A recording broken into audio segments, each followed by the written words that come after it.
Patati palatouti tchoupoupou. Pomme d'Api, c'est bon d'être un enfant. Les grandes histoires de Pomme d'Api.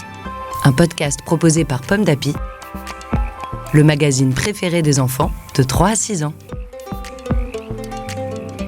Chaque mois, tu vas découvrir une grande histoire que tu lis peut-être à la maison avec ta maman ou ton papa, ton grand frère, ta cousine, ta mamie, ta nounou, le babysitter ou même tout seul. En ce mois d'octobre, Pomme d'Api te propose Le Festin des sorcières, une histoire de Sylvain Zorzin, lue par Tony.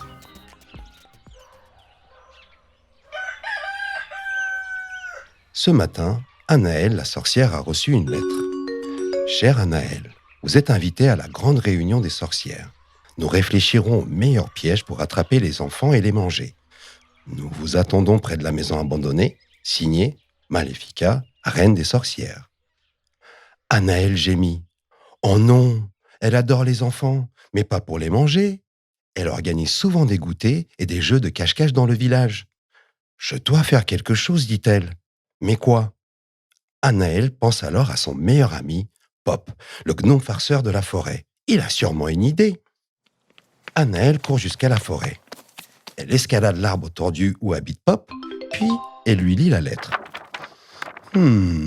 Tu as raison, grogne le gnome. On ne peut pas laisser faire ces horribles sorcières. Pop gratte son long nez velu et dit « Allons-y ensemble. Je vais me cacher dans ton sac. Toi et moi, nous trouverons une solution. » Pop et Anaëlle marchent vers la vieille maison abandonnée. Près d'un mur cassé, 10 sorcières écoutent Maléfica, leur reine. Elle demande « Qui a une idée de piège pour attraper des enfants ?»« Moi !» ricane une sorcière. « Les enfants sont gourmands. Il faut fabriquer une maison en biscuits. Quand les enfants entrent dedans, hop, il n'y a plus qu'à les ficeler et à les faire gratiner au four. Miam !» Tapi dans le sac à dos, Pop réfléchit. Soudain, il chuchote quelque chose à l'oreille d'Anaëlle. Anaëlle écoute son amie. Puis elle dit tout haut « Excusez-moi, mais je connais bien les enfants. Ce qu'ils adorent, c'est le chocolat. Fabriquer une maison en chocolat et nous en attraperons plein. » « Quelle idée géniale !» s'écrient les sorcières. Et les voilà qui fabriquent une succulente maison en chocolat. « Tes enfants arrivent !» s'exclame soudain une sorcière. « Vite, allons faire chauffer le four. » Et toutes entrent dans la maison. Mais que se passe-t-il ? La maison coule sur les sorcières. Le four en chauffant fait fondre le chocolat. Les enfants ont tout compris, ils s'enfuient. Cachés derrière un buisson, Anaëlle et Pop pouffent de rire, mais pas trop fort pour qu'on ne les entende pas. Essuyant ses habits pleins de chocolat, Maléfica demande « Qui a une autre idée ?»« Moi !» répond une sorcière aux cheveux verts. « Il faut se déguiser en gentille marchande et offrir à un enfant une pomme empoisonnée.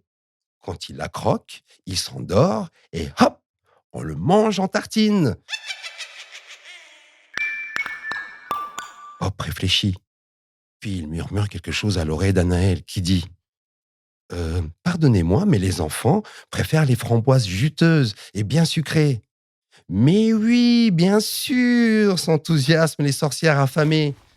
À la queue leu-leu, les sorcières entrent dans la forêt pour cueillir des framboises. Tout d'un coup, on entend un énorme grognement. C'est un ours, et il n'est pas content qu'on vole ses framboises. Lui aussi, il en raffole. Griffe en avant, il pourchasse les sorcières qui s'échappent en criant. Enfin à l'abri, Maléfica soupire. Quelqu'un a une autre idée ? Une sorcière répond. Il faut attirer les enfants avec une pièce d'or. Ils en veulent tous pour s'acheter des jouets. Aussitôt, Anaëlle s'exclame. Une pièce d'or ?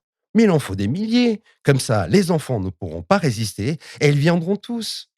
Aussitôt, les sorcières s'envolent chez elles pour chercher toutes leurs économies. D'immenses sacs remplis de pièces d'or. C'est alors qu'un cri les fait sursauter. Ce sont des voleurs armés jusqu'aux dents qui les attrapent en hurlant. « Fortune est faite ! Attrapez-moi ces sorcières !» Maléfica hurle. « Fuyons d'ici et ne revenons jamais. Ce pays est maudit. » Perchés sur un arbre, Pop et Anaëlle éclatent de rire. « Et maintenant, dit Anaëlle, organisons un immense goûter pour les enfants du village. » une histoire écrite par Sylvain Zorzin pour le magazine Pomme d'Api, numéro 644. Merci d'écouter Pomme d'Api. Rendez-vous le mois prochain pour découvrir une nouvelle grande histoire de Pomme d'Api.